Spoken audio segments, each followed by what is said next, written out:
যেখানে সন্তুষ্ট চিত্ত থেকে মানুষকে সন্তুষ্ট মনে দায়িত্ব পালন করে তারা সেবা দিতে পারে। সম্মানিত বন্ধুগণ, রাষ্ট্রের অনেক সমস্যা, আপনাদেরও অনেক সমস্যা। এই সমস্যাগুলো যারা সৃষ্টি করেছিল, ক্ষমতাকে খিয়াপত পর্যন্ত টিকিয়ে রাখার জন্য যারা একেবারেই বেপরোয়া হয়ে উঠেছিল, মানুষের জীবন যাদের কাছে কোনো জীবনই ছিল না, ক্ষমতার শেষ প্রান্তে তারা নিজেদের ক্ষমতা ধরে রাখতে সরাসরি স্পষ্ট দিবালোকে মানুষের বুকে গুলি ছুড়ে হাজার হাজার মানুষকে তারা খুন করেছে। 15.5 বছর তারা খুন করেছে, গুম করে আয়না করে বন্দি করে রেখেছে।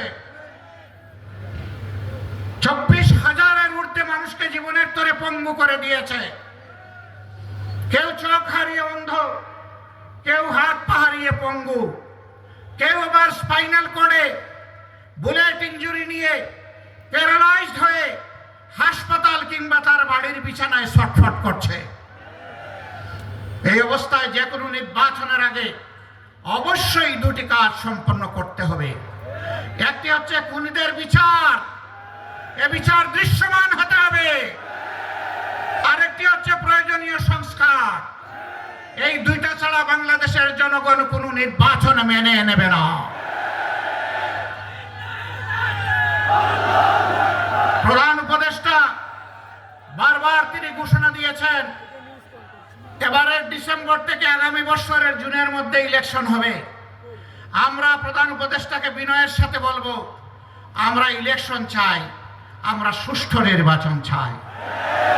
আর আমরা চুরি চামারি, কালো টাকার পেশি শক্তির প্রভাব যুক্ত নির্বাচন দেখতে চাই না।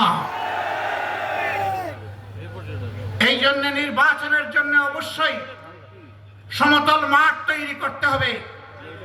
এই দায়িত্ব পালনে আপনারা আমাদের যত ধরনের সহযোগিতা চাইবেন, সকল সহযোগিতা দেওয়ার জন্য আমরা প্রস্তুত রয়েছি। কিন্তু বিচার আর সংস্কার এই দুটো করে অবশ্যই নির্বাচনের পরিবেশ নিশ্চিত করতে হবে।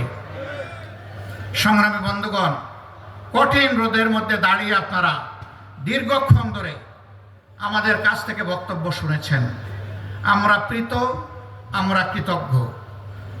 আপনারা দেশ এবং জাতির দায়িত্বশীল নাগরিক হিসাবে দায়িত্বের একটা অংশ পালন করতে এখানে এসেছিলেন।